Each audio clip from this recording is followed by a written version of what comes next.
Everyone, welcome. Bismillah ar-Rahman ar-Rahim. Today's talk is continuing with Surah Yusuf, chapter 12, and today we'll cover verses 54 to 62. As usual, these are the references, and this is our contact. Summary of Yusuf's self-development so far. If you remember, we have covered verses 1 to 54, and over here I put down salient points. Yusuf was determined to follow Allah's wahi, and in the process, his brothers threw him into a well from where he was rescued by a passing caravan. These people took him to Egypt, where they sold him for a paltry amount. They did not value him as a human being.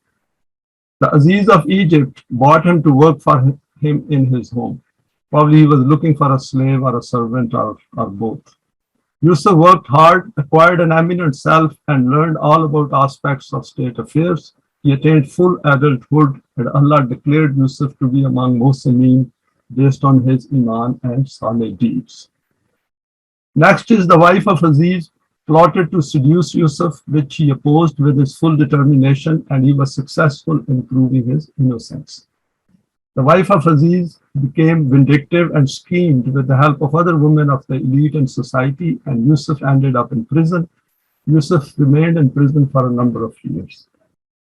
Then Yusuf never gave up and continued his mission even in prison whenever the opportunity arose. He helped two fellow prisoners to interpret their dreams, and these materialized just as Hazrat Yusuf had explained.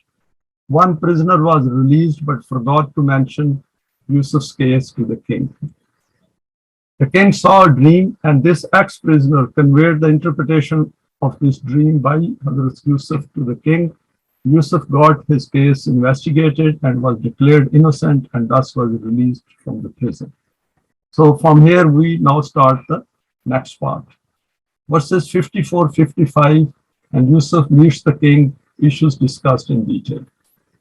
First verse is وَقَالَ الْمَالِكُ أُوتُونِي بِهِ أَسْتَخْلِصْهُ لِنَفْسِي فَلَمَّا كَلَّمَهُ قَالَ إِنَّكَ الْيَوْمَ لَدَيْنَا مَكِينٌ أَمِينٌ. The king, after coming to know the true state of affairs, said, "Bring Yusuf to me. I wish to accord him a special position close to me by elevating him above others. He will be my closest advisor." Hence, when the king spoke to Yusuf, then his other attributes became manifested to him. He said, "From today you have acquired the status of the possessor of great respect and competence in our eyes.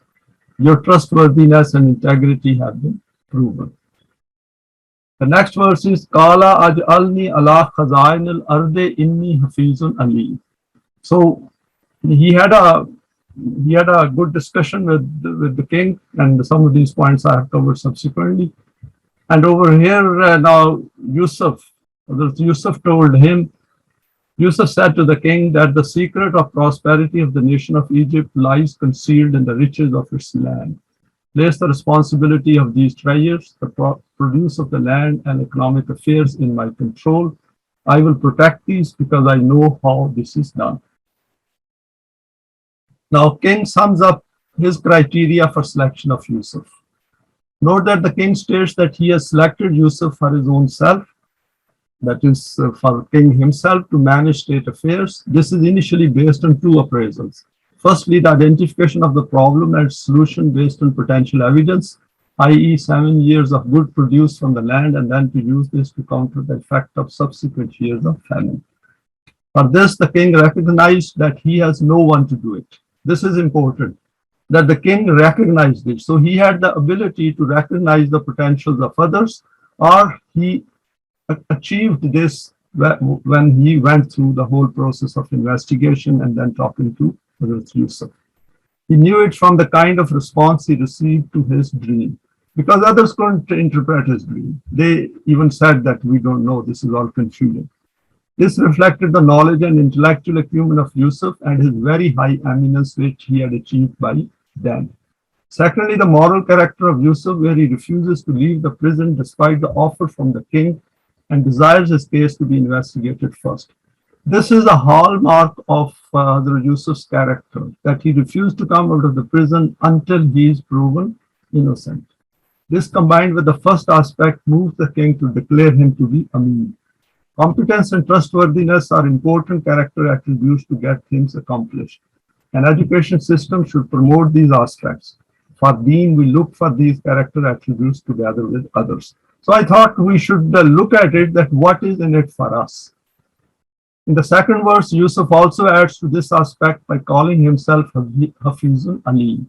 He puts forward his detailed understanding of the problem and its solution, and asked to be made responsible for the affairs of the land. And he said, Ajalni ala khazain al-ard, that you hand over the whole of land's responsibility to me, I will sort it out for you.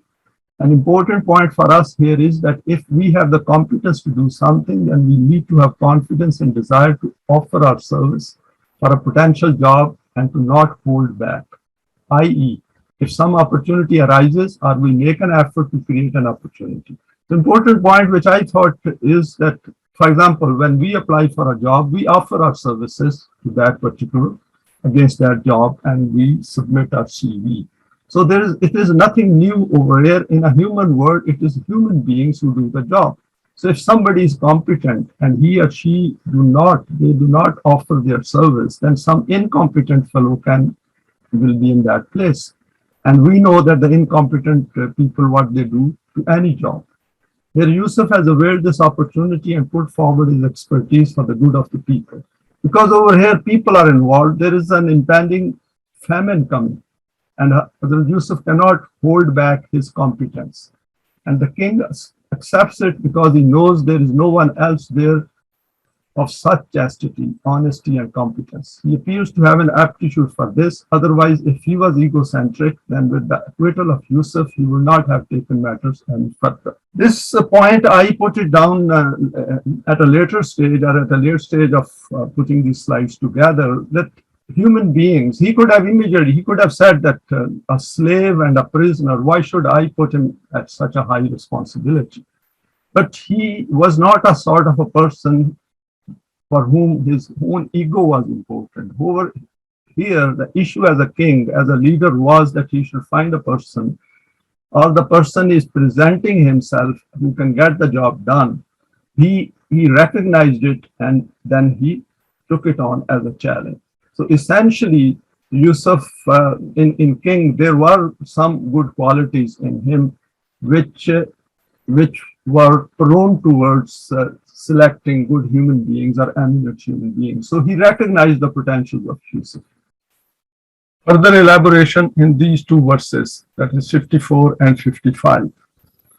We need to view this meeting, that is, as noted in 1254, to which the Quran has referred as a series of parleys between Yusuf, the king, and his court officials, cabinet members. Al-Yawma la daina makinun amin. Note the use of pronoun of we. The Quran has left it to us to figure out the details. Because Yusuf is going to have the responsibility of looking after the whole of Egypt. And this needs a lot of deliberations. So it is not a very straightforward thing that he just met the king and everything was hunky-dory and it just started happening like that. So we should know that it was a complex affair, and there were a lot of coordination required to carry out the work. Yusuf presented an assessment of state affairs from his perspective. The king filled in the gaps to which Yusuf was to be updated. Because we should remember that at that point in time, Yusuf had gathered a lot of knowledge about the state of affairs in Egypt, because he kept his eyes open and he gained a lot of knowledge. But still, there must be areas where he did not have access to other details. So he required to be updated. For example, what is the state of the economy in terms of its income and expenditure, and what is the existing outlook and assessment? The king, after going through these serious deliberations with Yusuf, sums it up by stating, La daina makinun amin. By stating we, the king sums up the consensus of his cabinet as well. Remember, first he said nafsi, and that means I have selected him for the task I have in mind. But then he goes to the pronoun we. That means from I to we means that there were other people involved. Makeen points to Yusuf's status as fully accepted for the task ahead, and Amin is related to his credentials as a Mohsin who has earned full trustworthiness in the land, possessing consciousness and competence for the mutually defined assigned task. They may even have set some targets in today's terms, for example, what is to be done immediately, what is the midterm planning, and what is the long-term planning. So these things we should figure out ourselves. That is why Quran leaves the gaps for us to figure out using our intellect and its values. Verse 1255 sums up the confidence of Yusuf to deliver the requisite results as finalized in these high-level, serious and focused deliberations aimed at doing good for the general public. So the focus is that what should be done for the people of Egypt. So we should keep that in mind, that it is not about Yusuf, it is not about the king or any one particular individual. It is for whole of community, whole of mankind, which is residing within the boundaries of Egypt. Yusuf, of course, was very clear in light of the values of Wahi about his own conduct and character, i.e. absolutely incorruptible and stays just. One important point needs our attention here. Yusuf had reached that state of development of his self where he knew in the light of Wahi that he can face this challenge and it is his duty from Allah to perform it, i.e. he is fully committed to do this and nothing will slow him down. A great lesson here for us, i.e. full trust in the Quranic values and in our abilities to acquire a very high understanding of the Book of Allah. So understanding the Wahi, once we accept Iman and do Salih deeds and we are fully committed to the guidance of the Quran and we manifest those attributes of Allah which are given in the Quran and then also know the value of permanent values, then it becomes part of ourselves. Our outlook changes, our vision changes. We see things differently from those who are non-Quranic. Yusuf would also have briefed regarding his being guided by Wahi. Innal hukma illa lillah.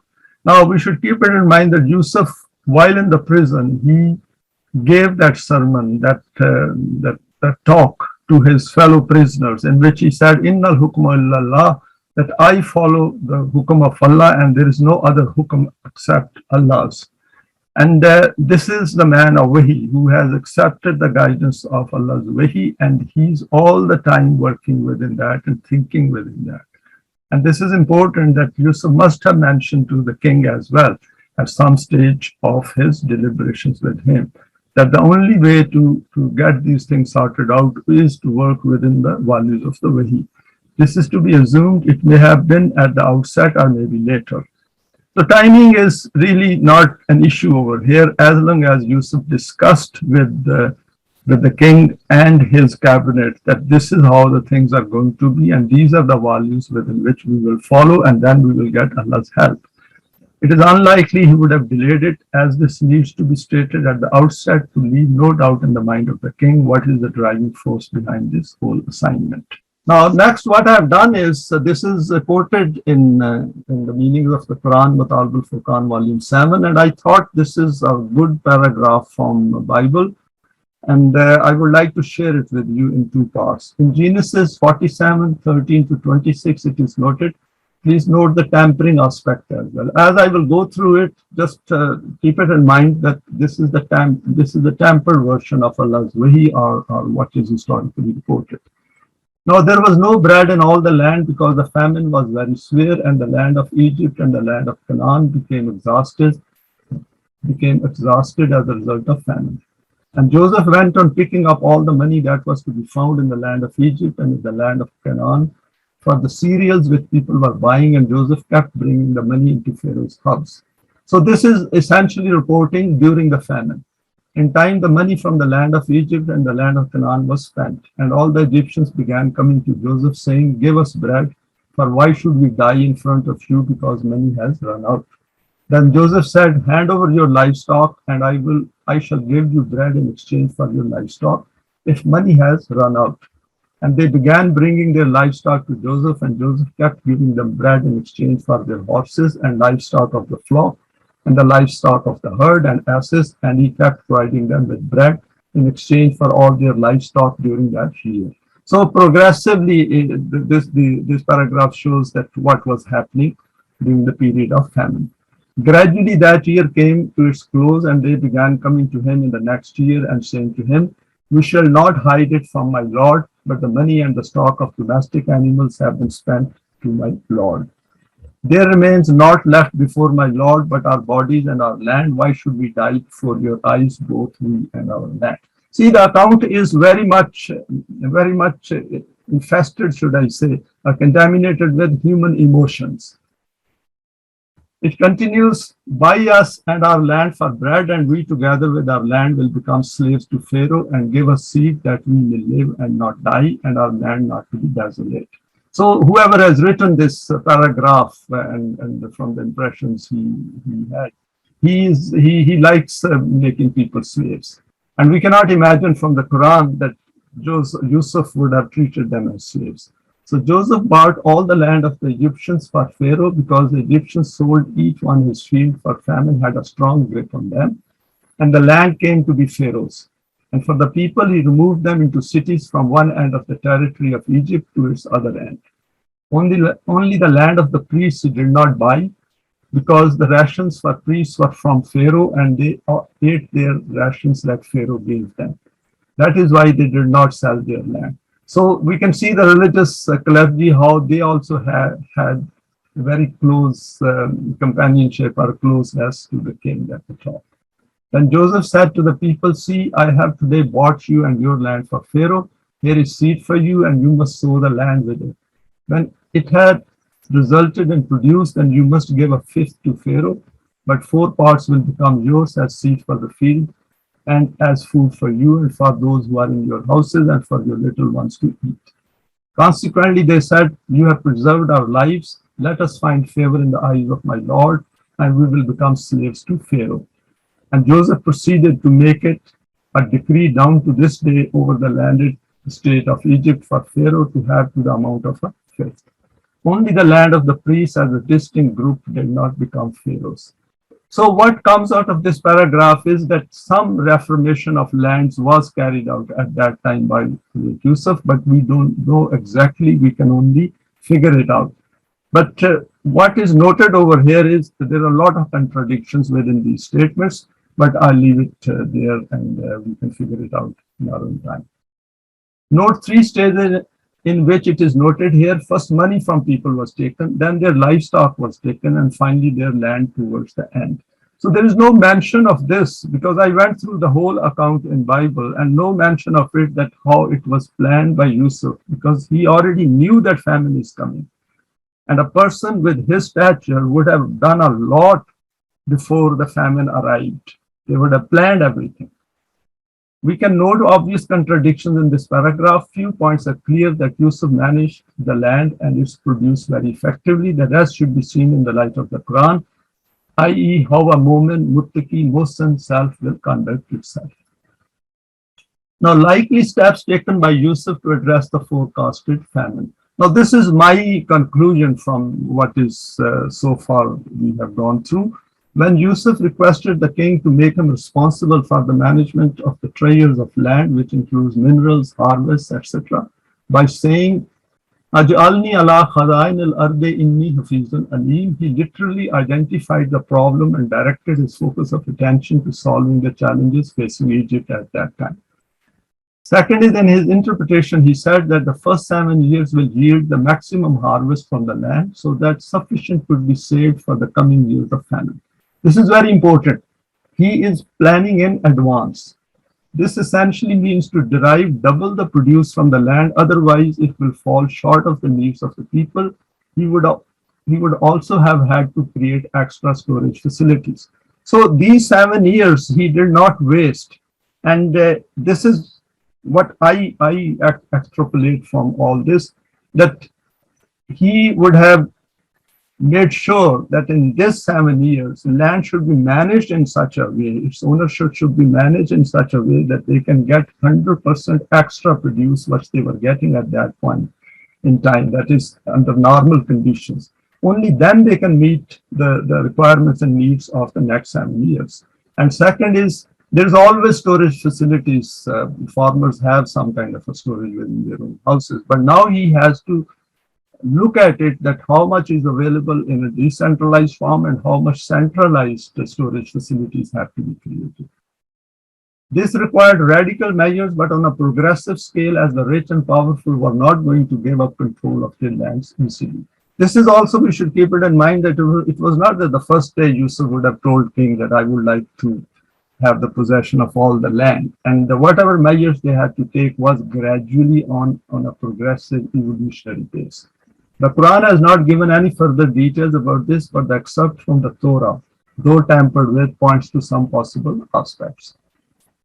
Relating this to our time, land cultivation needs human input and planning for the nature of crops to be sown and soil fertilization, and this requires centralized control, effective, competent, and highly motivated leadership, and hardworking farmers to till the land both with incentives and state assistance.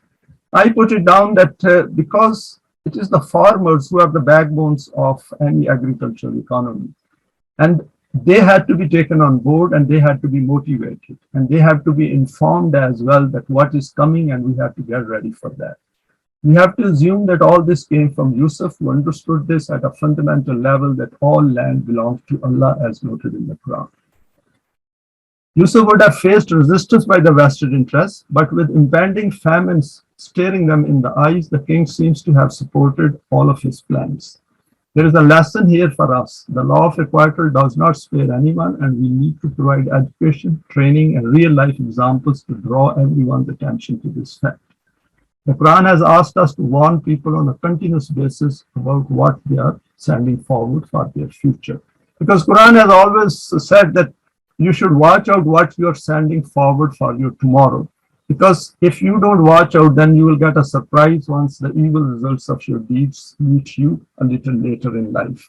So over here, there is a great lesson for us that plan any downturn in weather, in, for example, for famine and bad days, when you have good days. So this is important that we should look forward and plan on a long-term basis. Verses 56, 57, Allah endorses the appointment of Yusuf in relation to this world and forecasts the hereafter. This is beautiful. These two verses, we will go through them. That now, so far what happened is that the king and others, Yusuf, both have figured out what is required to be done. And now Allah has put his endorsement on this. وَكَذَلِكَ مَكَّنَّا لِيُوسُفَ فِي الْأَرْضِ يَتَبَوَّأُ مِنْهَا حَيْثُ يَشَاءُ نَصِيبُ بِرَحْمَتِنَا مَنْ نَشَاءُ وَلَا نُضِيعُ أَجْرَ الْمُحْسِنِينَ. In this way, we made Yusuf the holder of authority in the state of Egypt, such a holder of authority that he could run the organization and administration in whichever way he wanted. So this indicates that king, his cabinet, his staff at the top, and Yusuf, they made an excellent team who worked together hand in hand and took it as a challenge. We bestow people with rahmat according to our law and mashiyat, and the law of mashiyat is that we do not let the efforts of whichever person lives life in a balanced and righteous way to go to waste. He will ultimately receive his reward. Because essentially what they are doing now, they are going to reap the benefits of it when the famine arrives. وَالْأَجْرُ الْآخِرَاتِ خَيْرٌ لِلَّذِينَ آمَنُوا وَكَانُوا يَتَّقُونَ. Over here, Quran has beautifully summed it up. The pleasant outcomes of balanced conduct in this life do not remain confined to this world only. These also continue to be an accompaniment in the life of the hereafter. Because essentially for Mu'mineen, there is no discontinuation in our life. It continues beyond death as well. So the fear of death, one is that it should disappear. And second is that we should be 100% confident that whatever efforts we are making now, their results will turn up at some stage in the future. And there the state of these is even better than the bounties of this world. Those people who maintain conviction in the truth of the laws of Allah, and by remaining protected from the destructive path, live life according to these laws, achieve all these triumphs. Yusuf gets ready for the next phase of his life in Egypt. He becomes Aziz as stated in 35:10. Now, I have quoted this verse over here because I thought we should get a glimpse of relationship of our efforts with becoming Aziz or getting power in the land. Man kana yuridul izzata falillahil izzatu jamiyan ilayhi yasadul kalimul tayyibu wal amalu salihu yarfa'uhu. والذين يمكرون السيئات لهم عذاب شديد ومكر أولئك هو يبور. We have gone through this verse previously as well, but I thought just as a reminder and its relationship with what is happening in Surah Yusuf will be quite appropriate. Hence, whichever people wish to imbue themselves with fresh life of power and authority, respect and dignity, they need to understand that power and authority can all be acquired through obedience of the laws of Allah. Now, this is taken from Mafhum al-Quran. In this connection, keep in mind this reality that for loftiness and evolution, rising towards heights, two things are essential. Firstly, such an ideology of life or concept of life in which there is a potential to grow. So first thing is that our ideology, our aim in life, that should have a potential to grow, that should have a potential to rise, that should have a potential to multiply, to give us better results, develop and to produce pleasant outcomes, and secondly, those salih actions which lift this ideology upwards. The ideology of life bestowed from the direction of Allah has this potential that it rises automatically without an external prop, but its speed according to human count is very sluggish. When human deeds provide support to it, then its speed becomes accelerated. And we know about it that if we leave the universal or cosmic forces to do their job, then human beings are on a very slow pace. It might take thousands of years for change to take place in human world. But when human hands join the cosmic forces, that is Allah's laws, help them and they make an effort, then these things become emergent evolution and things change within a lifespan. Contrary to this, those people who, after adopting the wrong ideology of life, devise such tricks due to which imbalances become created in the human society, these artifices of theirs remain unsuccessful and they themselves fall into the pit of destruction. So those people, when this emergent evolution starts taking place, then those people who oppose it, their decline also goes into a rapid scale, into a rapid decline, rather than the evolutionary pace, which might take thousands of years to materialize. So this is the point which we should keep it in mind, that it is the emergent evolution are efforts which are made by Mu'mineen on a higher scale. These don't go unnoticed. So they have an effect on the other side as well, that is rapid decline takes place on the other side. Verses 56, 57, further reflection. The Quran recognizes the need for establishment in the land for the system of being to be established, which then practices that value system which it has detailed. Two divine attributes are related to this aspect, which is Aziz and Hakim. The question of the path to power deserves an explanation, and the Quran explains this rationally to us. It recognizes that evil can become established in the world due to lack of action by human beings to counter it, and there being not enough men who possess those qualities which can lead to the establishment of being. In that case, the pace of evolution slows down to the progressive scale, which is progressive evolution. This can take centuries for change to take place, and during this time, many millions of children keep entering the world and leaving it without even reaching the basic human state of being rational. You may have noticed that in our presentations, we go back to these points so that, and we reiterate it with a view to make it established in our consciousness so that we don't forget. We always keep it in mind that we must keep making effort and be persistent. For the emergence, that is emergent evolution of the Jamaat-e-Mu'mineen, there is a longer lead time if the holders of the Quran do not bother to examine it and continue to exist at a lower cognitive level of intellect.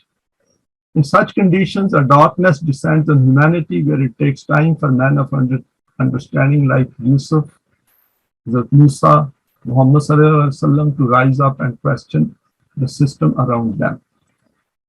In verse 1256, the authority acquired by Yusuf is related by Allah to himself. That is, it is a rahmat from him. Mu'mineen always relate to Allah all their deeds. While Mu'mineen, they make their effort. For example, we are making this effort, but we relate it to Allah, that Allah is making this path easier for us, and we are here together and we are going through his book with a view to develop ourselves. So it is Allah's rahmat on us that we are doing it. So that's the way we should look at it. An excerpt from the Human Self and Iblis. Over here, I thought we should remind ourselves what is written and summed up beautifully in Human Self and Iblis by Allama Pervez. In such a time when further discovery and exposure of reality, no spark of guidance and blessing is visible in any corner of the human self or on any horizon, in this epicenter of darkness and injustice, a child is born. That is, Rasulullah is born. It is obvious that according to the rules and discipline of lineage and environment which have been previously described, this child should also do the same as his surroundings. So the surroundings of what were existing, environment which was existing in Mecca at that time, Rasulullah shouldn't have been different, but he was different because he elected to be different. He wanted to be different, as we are trying to be different. But those eyes that see witness that he appears to be entirely distinct from his family and society. He's seen to abhor and be averse to all the wrong beliefs of life which are dispersed invisibly throughout the expanse of the environment like fatal germs. Right from his childhood, he announces his distaste and repugnance for this wrong path of evil on which his forefathers are continuing for a long time, and which is declared to be above scrutiny and critique and research and investigation due to the validity accorded it through ancestral religious tradition. So he observes all this. He sees that what is going on around is wrong, and he is now looking for solution. He was looking for guidance, and Allah sent him the guidance. We were looking for guidance, and we came to the Quran. He casts a critical eye on everything and observes everything with an inquisitive gaze. Like X-rays penetrating through all these deceptive veils, his visionary observation manages to differentiate between haq and batil. It's worth going through the rest of the part of this in the book. This is about Rasulullah sallallahu alaihi wasallam. He is subsequently bestowed with Wahi, i.e. the Quran. We have the complete book in our possession. How lucky we are! We have the complete book in our hands. I assume we have created the same vision within ourselves, and this vision will keep expanding in the light of Allah's book. Now let us look at verse 1258. وَجَاءَ إِخْوَاتُ يُوسُفَ فَدَخَلُوا عَلَيْهِ فَعَرَفَهُمْ وَهُمْ لَهُ مُنْكِرُونَ. In this way, many years passed. So all those 7 good years passed. Lot of crops and produce was stored now, and Yusuf managed to reach that stage where he could effectively deal with famine. And after this, a famine descended on the country as was predicted, and consequently people from far and wide began to arrive in the capital to obtain grain. In this process, the brothers of Yusuf also came. Very interesting. Yusuf recognized them, but they were not able to recognize him. This is because it could never have been remotely entered their minds that Yusuf could be the holder of this status. More on this in subsequent slide. The famine begins as predicted, and people come to Egypt seeking grain.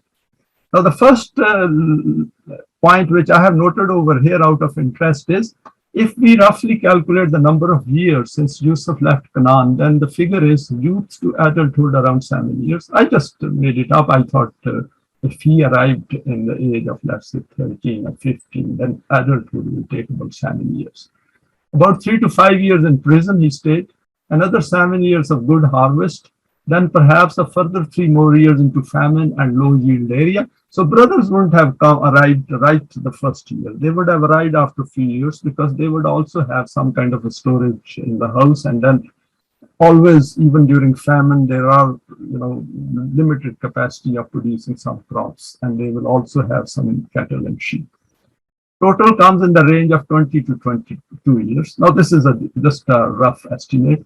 A youth of about 13 to 15 years will reach the mature age of 33 to 35 years. Now, this is just a guess. It shouldn't be taken as precise.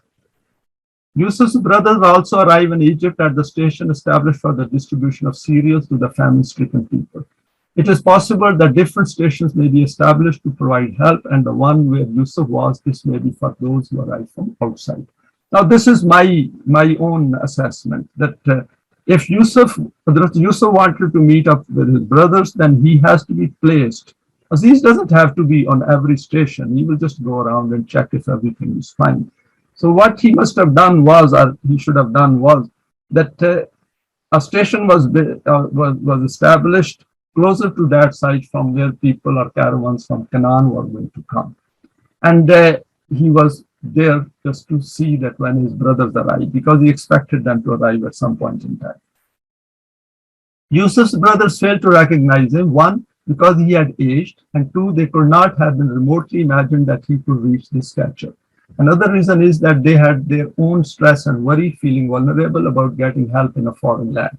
So there are a number of psychological reasons because of which human mind may not go in that direction. Firstly, they never thought that Yusuf will become Aziz and he will be here. Second point is that when we are not looking for something, we are not going to find it. And it has happened with me as well, that I served with certain people, higher ups, and I met them after a few years, and they failed to recognize me despite the fact that we had a good interaction for at least 3 to 4 years. And similarly, we have seen in the case of the Quran as well, people read through the Quran, but they don't pick up the essentials because they are not looking for it. If even rich people don't see it even seen in the word. Why? Because they don't want to see it. Because they are not looking for them. They are more self-centered and more busy in their self-interest, and as a result, they forget to notice other human beings. So this goes on all around us. So it is important for us that our level of consciousness should go very high, sky high, where we understand the world in its finest details. The whole picture of what had taken place so far would have passed through the mind of Yusuf, but he shows self-restraint and behaves as normal. So Yusuf has achieved a very high status of eminence and self-control. So for him, disclosing his own self is out of question at this stage. What he all wants to know is what is happening in the affairs of his family. In his assessment, the time for disclosure will come later. An extremely developed self which can wait patiently for a few more years. So this is what he is become, Aziz and Hakim. There is great instruction in this for us. Control of emotions, display of high sense of duty and responsibility, and to do things justly as per the laid down law. Now let us look at the next two verses together. Balamma jahazahum bijahazihim qala atuni baqil lakum min abikum ala tarawna anni ufil kaila wa ana khairul munzili. فَإِنْ لَمْ تَأْتُونِي بِهِ فَلَا كَيْلَ لَكُمْ إِنْدِي وَلَا تَقْرَبُونِ. Over here I have underlined 2 points. Ana over here, and over here I have underlined فَلَا كَيْلَ لَكُمْ إِنْدِي وَلَا تَقْرَبُونِ. And I will explain it in next slide. When Yusuf had got grain, etc. loaded for them, then as they were leaving, he told them that when you next return, bring this brother of yours with you about whom you have said. Because what happened is that he inquired from them very tactfully, very quietly, that from where they have come and how is their family and who are their members, how is their father, how are the mothers and others within the relations. That he is your brother from your father's side. So he learns that about his younger brother, and these step-brothers or half-brothers said that we also have a brother who is from our father's side. He's got a different mother. We have seen that I'm not a harsh official who will do injustice to someone. I give full measure, and we also host those who come from outside well. So he is now trying to convince them that next time they should bring along this half brothers of theirs. Hence your father, about whom you have expressed a fear that he will not be agreeable to sending your brother with you, need not feel any danger in sending him here. If you do not bring him to me, then you will neither get grain nor will you have access to me. Now over here it looks as if he's saying that you will not get grain because if you don't bring your brother. It is not the case. Over here he says indi wala takrabun, because as an Aziz he is handing over this cereal to him, and he says that you will not be able to meet me. That is fine, but their cereals and grain is their right to get it if they make a payment for it. Yusuf manages to get update on the affairs of his family, including his father and his real younger brother. Yusuf, through his social interaction, apprises himself with the latest state of his family, which he has not seen for 2 decades. His father is now quite old, and his younger real brother has also grown up. These brothers have also aged. This is very obvious. We can draw this conclusion ourselves. 2 points are noteworthy here. Firstly, he tells them that I give full measure, which is that it is the system is very transparent and very honest. which means everyone knew the scale apportioned for each family depending on numbers. So some kind of a figure must have worked out and everyone knew about it, and it must have been disseminated to everyone to do justice. Secondly, and it was expected from Yusuf. Secondly, it appears that the physical presence of male members is a requirement to be present in order to obtain their share. Now, this point is we will talk later because this thing comes out later on in the discussion in our next presentation, that they say that if we take younger brother with us, then we'll be able to get an extra load. This is possible to avoid some people taking away more than their share. As human beings are, the people will always try to create a situation where they can get more cereal than what it has been laid out or what they are supposed to get or they are authorized to get. Stating that you will not get the grain from me may be referring to the share of their brother being handed over this time, but this will not be given next time unless the brother himself comes to claim it. So it is possible. Now, this is my own conclusion. This should not be taken as noted in the Quran, that it is possible that brother's share was given this time, but Yusuf said that you must bring him along next time. And this is a plausibility because he also does not want them to know that the extra interest which he's taking in their brother, there may be something else in it. This point will become clearer later. It also may mean he's stating that this time I, as Aziz, is handing over to you, but you will not get this privilege in case this brother of yours does not come. So he's not threatening them that you will not get your cereal. Cereal they will get, and this will become clearer in our next presentation. However, they will get their share of cereals if they pay for it. Otherwise, it will be injustice not to give them their portion. So one cannot expect on an emotive issue or his personal preference that his brother should also come next time. He is threatening them that I will not give you the cereal. A stature with that kind of a stature of a Mu'min and a Muhsin, Yusuf would have never done it. Yusuf displayed courtesy and was welcoming towards them coming from such a far off place, and he must be courteous to everyone who was coming over there as a human being. And it is not a burden on the state, so he cannot make anyone feel uneasy that as if they are beggars and they have come over here to get this cereal. And they being grateful for according this great favor to them by Yusuf getting access to the presence of the Aziz of Egypt. Of course, they were getting their cereal and they are paying for it. So very straightforward exchange taking place over there. But Aziz being present over there must be overwhelming for them as well. Verses 61 to 62. Tolu sa nuravidu anhu abahu inna la fa'ilun. Now, once he asked them that if they could bring their younger brother, that will be better for them. They replied, they said, we will try our best that our father revises his decision, and we are sure that we will succeed in this matter, and bringing our brother with us, we will present ourselves before you. So they were quite convinced that they should bring their younger brother and convinced their father that he should let him go.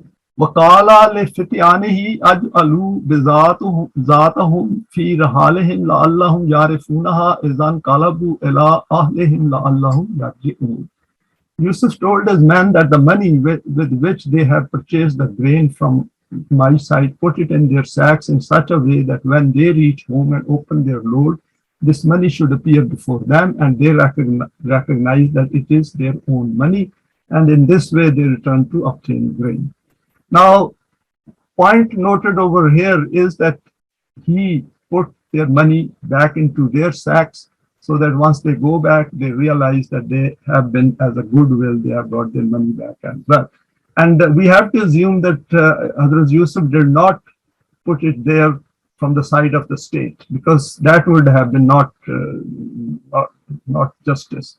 So from his own side, he put it, and he must have compensated the state for that. Money here could mean any mode of payment prevalent at that time for the purchase of cereals, for example, coins, gold and silver ornaments, handicrafts, etc. It appears some money in the form of coins was in use, as the Quran has referred to few dirhams when Yusuf was sold by the caravan people. Yusuf ensures brothers bring his younger brother on their next trip with them. It is not clear why Yusuf became so intent on seeing his younger brother. The Quran is silent on this. Could it be emotive affection of not seeing his brother for such a long time, which is understandable? But with that kind of emotive stability of a Mohsen and Muttaqi and the moment which he had achieved, to me, it didn't look very convincing. What I thought was, because he's not going back and seeing his father, he's not asking them to bring his father over there, because his father definitely came over to Egypt later on. Or is there more to it? For example, the way the brothers behaved on this first trip and talked and expressed their negative emotions towards Yusuf's brother, this appears to be a strong possibility. What I thought was that when he was interacting with them, he found out that these brothers haven't changed much and they are still harsh towards their younger brother and the way they are treating him. And that is the reason I thought that he got convinced that this brother, at least for a few years, he should be taken out of their grip and brought over here and he should stay back. So that looks a more plausible reason, but anyway, we can figure it out ourselves. Yusuf returned their payment, whatever they brought to pay, then recompensed from his own remuneration, which is as it should be, since returning it from the state side is not being fair and not expected from a developed self. So these are the kind of very finer aspects we should keep it in mind, that when we are carrying out these kind of a tasks, we have to be absolutely transparent. There should be no suspicion, possibility of suspicion or doubt or aspersion being caused on our character.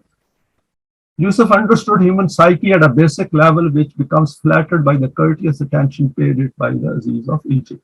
The way in which he inquired about their welfare and they never even suspected him to be Yusuf, he must be amazed at their lack of concern and being so self-centered.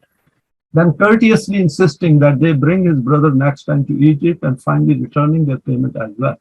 In those difficult circumstances, the return of their payment would be a great incentive.